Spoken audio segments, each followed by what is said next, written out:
The evidence that we have found and that we have released directly point to President Obama leading the manufacturing of this intelligence assessment. There are multiple pieces of evidence and intelligence that confirm that fact. People think that they're on the outs because they're not always in the same room together, Maureen. That's what she would like people to believe. Like she had what, 1 or 2 public appearances without him, and that's what led to the divorce speculation.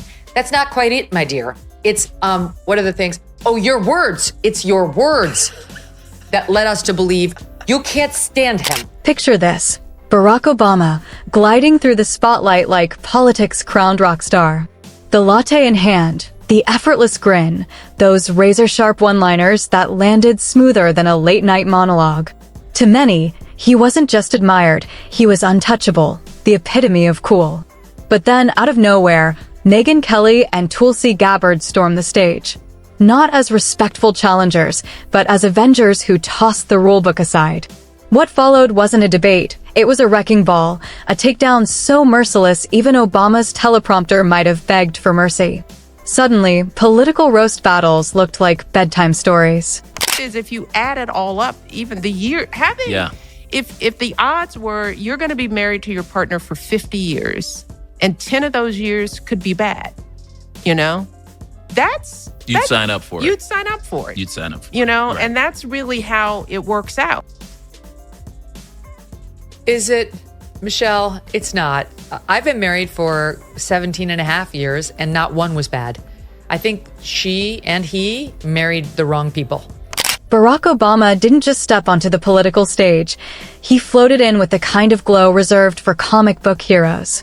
To many, he wasn't just a politician. He was a phenomenon. The smooth-talking prophet who could turn policy into poetry, packaging hope and change like a platinum album about to drop. Reporters hung on his every word. If he so much as sneezed, pundits would call it a symbol of resilience. Obama wasn't merely a president. He was a full-blown cultural brand. You didn't just cast a ballot for him, you bought into the lifestyle, the promise, the story. Supporting Obama wasn't politics.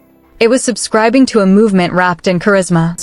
We're gonna do a new assessment, and we're gonna see what Russian interference was.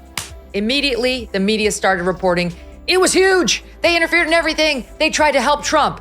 So the answer to the homework was delivered to the media before the homework had been done. And then when the homework was officially delivered in January of 17 to Obama, shock of all shocks, it said what Obama wanted it to say, which was Russia, Russia, Russia. They wanted to help Trump. And off we were on the collusion allegations that would dominate the Trump first term. So now you have spoken to a whistleblower still inside the CIA who worked on that 17 ICA. And this person is telling us what? If you're enjoying this video, don't forget to subscribe and hit that bell icon, because trust me, the story only gets wilder from here. Every glittering statue eventually meets a hammer, and in this case, 2 hammers swung hard, Megyn Kelly and Tulsi Gabbard. If Obama's carefully polished image was the Mona Lisa of politics, protected, revered, untouchable, then Kelly and Gabbard stormed in like rogue artists at the Louvre, armed with spray paint, ladders, and zero interest in polite applause. They didn't chip away at the frame. They went straight for the masterpiece. Suddenly, the golden boy of politics wasn't gleaming anymore. He looked less like a legend and more like a man who'd pulled off some very expensive PR magic. And have to do with the integrity of our democratic republic. It has to do with an outgoing president taking action to manufacture intelligence, to undermine and usurp the will of the American people in that election, and launch what would be a years-long coup against the incoming president of the United States. Megyn Kelly was the first to unsheath her blade, and anyone who knows her style knows it's never blunt. Nice, in her dictionary, means flashing that trademark smile while surgically dismantling someone's credibility live on air. She's the human equivalent of a scalpel, precise, polished, and lethal in the way that leaves even the most confident politicians sweating through their hand-stitched suits. Kelly has made a career out of staring down power without so much as a blink. And when it comes to Obama's carefully crafted, media-polished halo, she didn't hesitate. If dragging it through the mud was required, She came armed and ready. Just listen to the pod. They got to watch it because, first of all, we're taking this thing apart tomorrow on the mini nerve. Good. He's got more chemistry with and affection for brother Craig than his own wife, if you look at the way they greet each other. And then my favorite thing is the staging now, because we all know that politics is about optics and stagecraft. Michelle's at this end of the table. Obama's all the way over here at this end. And brother Craig is between them like a mediator, like a marriage counselor. So if they're true. really still in love and together and not getting a divorce, why? What makes her truly dangerous isn't just her sharp tongue, it's the fact that she brings receipts. Megyn has been watching the media trip over itself for years, shielding Obama from any meaningful scrutiny, and she's never hesitated to call out the absurdity of it all. While most columnists were busy penning what looked like love letters masquerading as op-eds, Megyn was the one slamming the red pen on the desk, grading the whole class. Picture it, a classroom full of eager students turning in glowing essays about how flawless the king is. Then Megyn strolls in and drops a 5-page expose uncovering the king's tax fraud. That's her vibe, precise, merciless, and impossible to ignore. And just when you think the atmosphere can't get more combustible, in walks Tulsi Gabbard. If Megyn is the scalpel, cutting with surgical precision, Tulsi is the hammer, blunt, unrelenting, and unapologetically destructive. She's the politician who doesn't flinch at bruised egos because her only loyalty is to the truth clawing its way out of the building. Tulsi doesn't just throw shade, she flips the entire table, scattering the silverware and shattering the polite silence. She's the kind of presence who could turn a calm dinner into a cross-examination in minutes. And unlike many politicians who sit comfortably making decisions from leather chairs, Tulsi lived through the very fallout of those choices. So when she speaks about foreign policy disasters or wars dressed up as humanitarian missions, she isn't speculating from a distance. She's tracing the scars with her own hand and saying, I was there.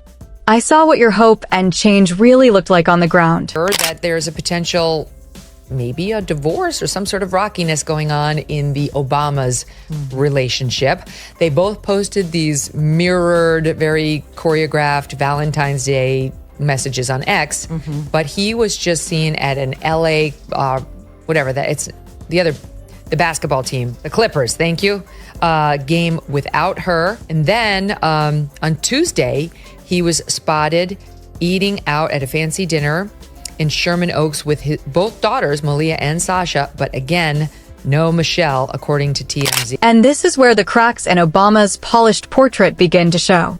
For years, he's been cast as the man who ended wars, bridged racial divides, and floated above Washington's swamp like some kind of political messiah. The speeches were poetic, the aura magnetic, and the headlines glowing. But peel back the glossy veneer, and what emerges is a record that feels strikingly familiar, another politician promising galaxies, only to hand out parking vouchers. Take foreign policy, for instance. On the campaign trail, Obama spoke like the man who would put the war machine to bed, tuck it in, kiss it goodnight, and close the door on endless conflict. Instead, he didn't shut it down, he reprogrammed it. Drone strikes multiplied. Civilian deaths faded into background noise, while interventions were wrapped in flowery monologues about liberty and democracy. It was as if the international community said, "You seem nice. Here's a Nobel Peace Prize affront." Picture receiving an Oscar for a film you haven't even started shooting, only to spend the next 8 years accidentally setting fire to the set. And at home, the story wasn't much different. Obama was crowned as the man who would heal America's deepest wound, race. His election was framed as the dawn of a new era, the final proof that centuries of division had at last been overcome. For a moment, it felt like history itself was exhaling. But beneath the hope, those fractures never really disappeared. They're doing the exact same thing that people like Senator Warner are doing. He was the head of the Intelligence Committee at the time. They would have to admit and actually address the details of their complicity in this, or their absolute failure in conducting the most basic responsibilities of, again, asking, where is this intelligence coming from? What are the sources? What proof do you have of these, of this high confidence assessment? Remember, John Brennan and James Clapper at the time assessed, and James Comey, with high confidence that Russia aspired to help Donald Trump win the election in 2016. But reality didn't exactly play along. Beneath the polished speeches about unity and progress, the country was still simmering. Police shootings dominated headlines, riots shook cities, and cultural divides only seemed to deepen. None of it vanished, it intensified. It was like slapping a glossy coat of paint on a crumbling wall, then feigning surprise when the whole structure caves in. That's where Megyn Kelly storms onto the scene. She doesn't just point to the collapse, she skewers the fact that the media applauded the paint job while ignoring the cracks spreading underneath. Obama didn't just get coverage, he got worship. Softball questions lobbed like beach balls, magazine covers that made him look like a movie star, and a press corps that often behaved more like unpaid interns at his fan club. Kelly carved through that illusion with surgical precision. Because let's be honest, if any other president had expanded mass surveillance programs or authorized drone strikes that wiped out entire villages, the media would have sounded the apocalypse alarms. With Obama, they treated it like just another Tuesday. And Kelly has never been afraid to underline that hypocrisy with ruthless clarity. For Tulsi, the illusion was even more glaring. To her, Obama wasn't the peace president. He was the man who simply traded one war for another, selling the dream of hope and change, while quietly reinforcing the very same machinery he claimed he'd dismantle. And in this particular soundbite, she's got thoughts on relationships. Listen here. Relationships are long, and there are also ebbs and flows, right?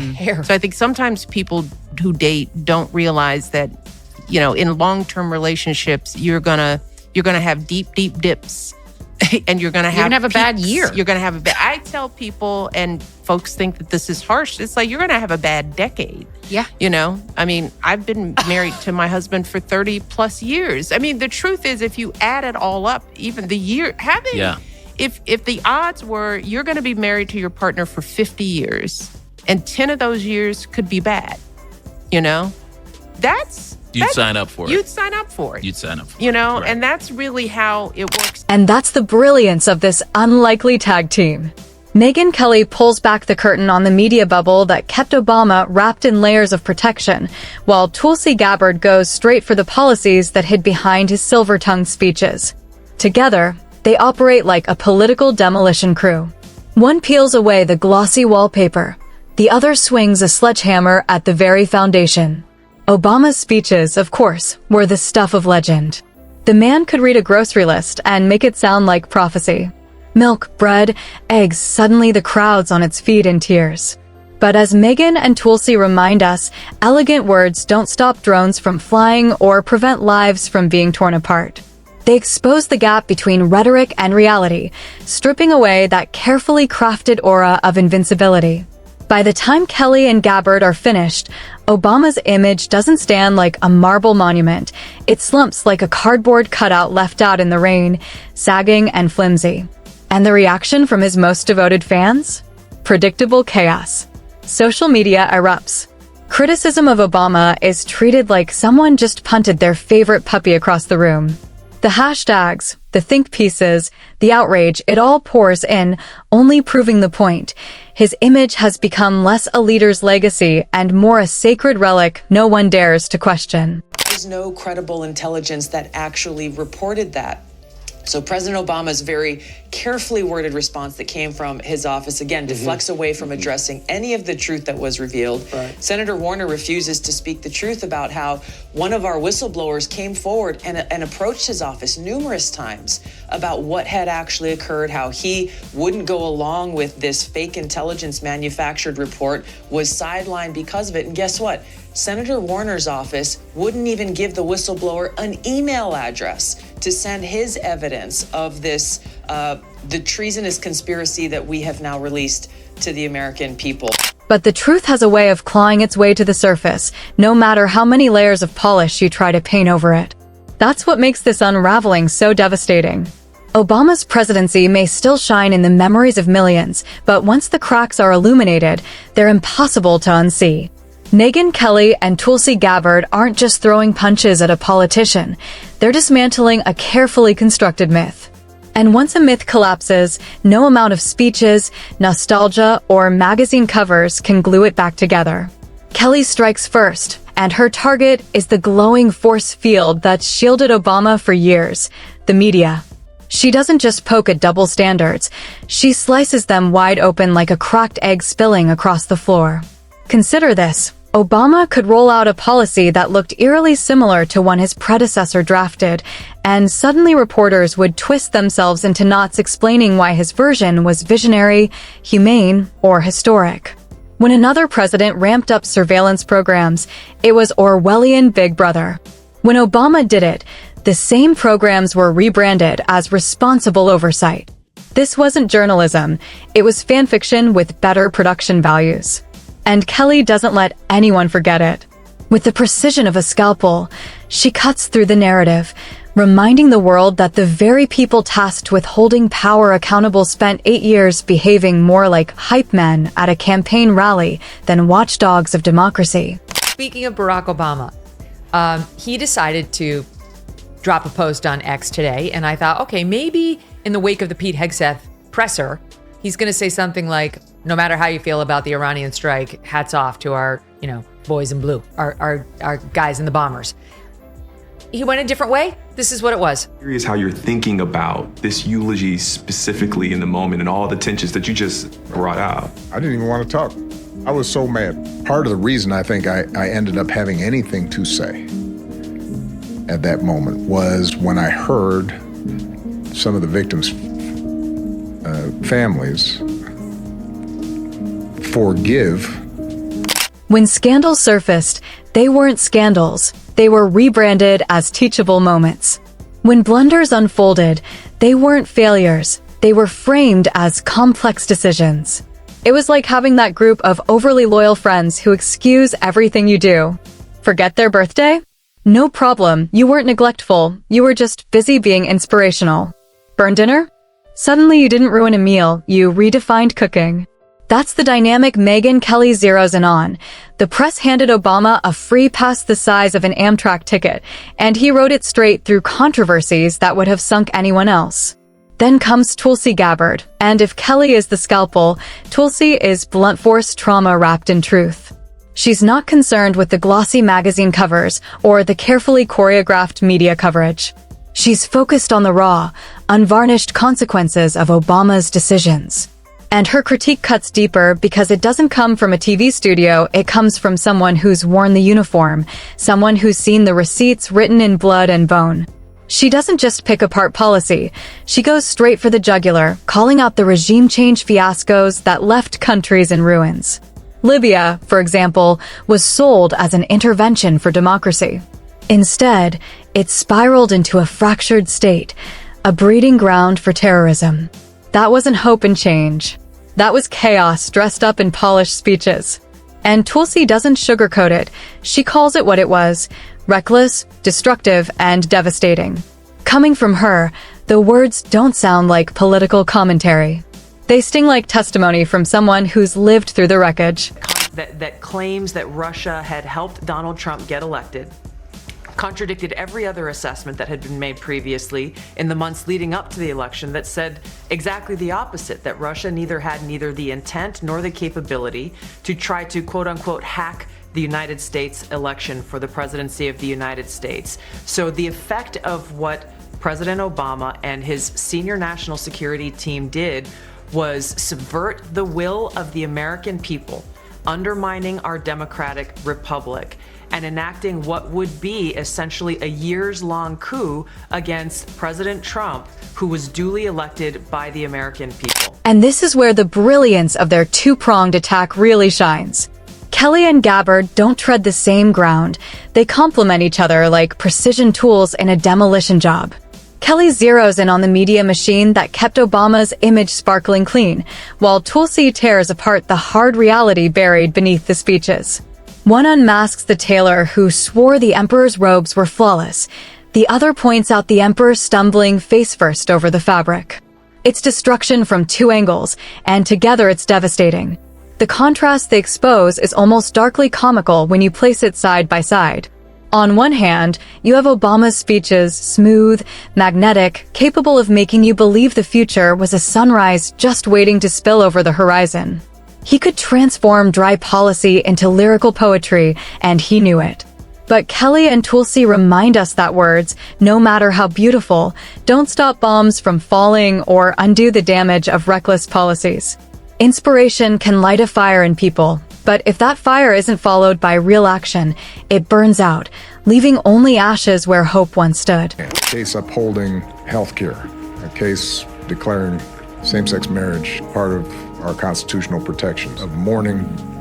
I think what pulls it all together is that no one person did any of that. So he's sitting around on a June Thursday thinking about himself and his glory days. And to your point, Smug, I'm starting to warm up to Michelle Obama's POV. I mean, like, what is he? Kelly drives the irony straight home by highlighting how the media fawned over Obama's eloquence while quietly shoving the harsher realities into the shadows. Beneath the soaring rhetoric, the surveillance state ballooned to unprecedented levels. Whistleblowers weren't celebrated as defenders of truth, they were hunted down with ruthless determination. And that famous promise of a transparent government? In practice, it was about as transparent as a brick wall. The double standard was impossible to miss. Reporters who once dissected other leaders for the smallest gaffe suddenly seemed happy to play blind when Obama tiptoed into territory no so-called champion of liberty should have touched. And that's where Kelly and Gabbard's critiques cut the deepest, by tearing down the glossy sheen and forcing people to stare at the contradictions beneath. Seen through their lens, Obama's presidency isn't the flawless portrait often framed in nostalgia. Instead, it's a complicated canvas, brushstrokes of real achievement smeared with overlooked failures and contradictions so stark they'd almost be comedic if they weren't rooted in consequences that were profoundly tragic. And that's the irony, the almost tragic comedy of it all. Despite mountains of evidence, so many people still cling to the myth as if it were untouchable scripture. Kelly and Tulsi strip away the illusion, forcing you to look at the emperor not in his grandeur, but in his awkward stumble. And once you've seen it, you can't unsee it. What once seemed like a legacy carved in stone begins to resemble something else entirely. Not a monument, but a brilliantly executed marketing campaign, slick, persuasive, but fragile under real scrutiny. By the time their combined critiques land, the contrast between Obama's velvet words and the gritty record beneath them is impossible to ignore. His speeches can still send a chill down your spine, but the reality behind them makes you shiver for a completely different reason. It's like discovering your favorite magician's trick wasn't a clever illusion at all. He wasn't sawing the woman in half, he was sawing the truth in half, hoping the audience was too dazzled to notice the pieces falling away.